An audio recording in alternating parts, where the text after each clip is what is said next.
Après avoir atteint des sommets de popularité dans les années 70 avec sa sœur jumelle Marie-Claire, puis en duo avec Serge Fiori, Richard Séguin lance son premier album solo en 1979.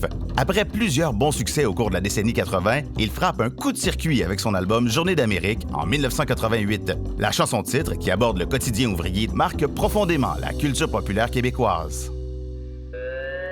Journée d'Amérique, journée d'Amérique, journée de silence. Journée d'impatience, journée sans travail, journée de cobaye, journée de soupir, journée de désir. Avant d'aborder l'album Journée d'Amérique, il y avait eu W qui a marqué vraiment une transition pour moi. Sur l'album W, il y avait la chanson La Raffinerie, une chanson qui était dédiée à mon père, lui qui travaillait dans les raffineries. Ta sueur valait plus cher que tout le pétrole qu'on te faisait raffiner à longueur de journée.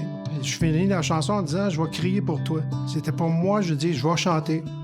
Et pour lui, et pour lui, et pour lui. Dans cette lignée, Richard Séguin souhaite créer avec son prochain album une œuvre qui sera à la fois personnelle et universelle.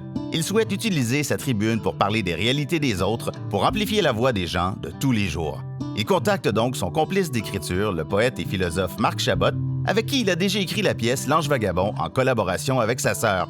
Séguin et Chabot ressentent le même appel envers une poésie engagée, réfléchie et humaine. On est en 88 et on se faisait des sessions d'écriture. Marc est arrivé avec l'idée on va faire une chanson, j'ai un flash dans les villes d'Amérique. Fait qu'on est parti de là. J'ai dit OK. Fait qu'on a travaillé là-dessus. Et puis à la fin de notre session de travail, on avait une chanson complète qui se tenait. Et puis le soir, je l'ai rejouée. Puis on trouvait qu'il y avait quelque chose de trop didactique là-dedans. Tu sais, c'était comme un exposé des villes d'Amérique dans le contexte francophone du Québec. Je sais pas, on s'est dit, c'est rare que ça arrive. On a dit, on met tout ça de côté. On recommence à neuf. J'ai suggéré que ça s'appelle Journée d'Amérique. Puis à ce moment-là, la musique du refrain a pris naissance. Puis là, dès les premières phrases, il fait froid, il est cassé, sans diplôme, sans papier.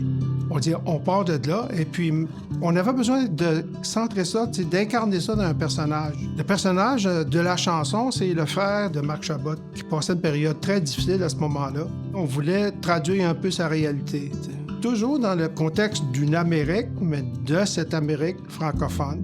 Et puis dans la façon, nous autres, qu'on le vit, cette Amérique-là, dans le Québec. Le vent qui mord, 15 ans d'effort, du mauvais sang, besoin d'argent, un billet de loterie, le million du senti. À la fin des années 80, l'économie québécoise tourne au ralenti. Les temps sont durs et le terrain se prépare pour une importante récession économique qui va frapper pleinement au tournant des années 90. La génération X constate qu'il n'y a pas beaucoup de place pour elle sur le marché du travail qui est grandement occupé par la génération de ses parents. C'est dans ce contexte que Richard Séguin crée et publie Journée d'Amérique. Puis je voulais aussi que la musique soit pas démoralisante. Si le texte est difficile, je voulais que la musique soit vraiment, qu'on se focus sur l'espoir. Journée d'Amérique s'éloigne des sons de synthétiseurs qui ont caractérisé les années 80. Séguin adopte une formule rock en y ajoutant aussi sa touche folk où la guitare acoustique a une place importante au sein d'un groupe où la batterie et la basse ont aussi une place prépondérante. Il collabore avec des artistes comme Régent Bouchard et Hélène Dallaire, l'une des premières femmes chefs d'orchestre rock au Québec. Il entre en studio avec l'idée de recréer une énergie proche du spectacle. Tous les musiciens enregistrent ensemble et non pas séparément comme il est coutume de le faire, créant une forte synergie créative. Je me souviens que Richard Lemoine, guitariste incroyable, avait placé des lignes de solo déjà dans la chanson. Hélène Dallaire, les sons qu'elle rapportait, c'était des sons nouveaux.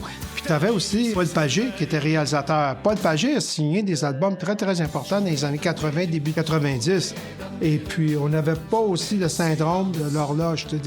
Prenez votre temps, allez-y. Ce qu'on veut, c'est que la chanson soit aboutie. T'sais. C'est en avril 1988 que le disque Journée d'Amérique voit officiellement le jour via l'étiquette Audiogramme. La réception est excellente, autant en ce qui concerne les critiques que le grand public. Les radios québécoises, affamées de nouveautés musicales francophones de qualité, notamment pour remplir les quotas exigés par le CRTC, sont alors de véritables alliés pour des artistes comme Richard Séguin. À cette époque-là, Tout le monde qui faisait de la radio encourageait la chanson francophone.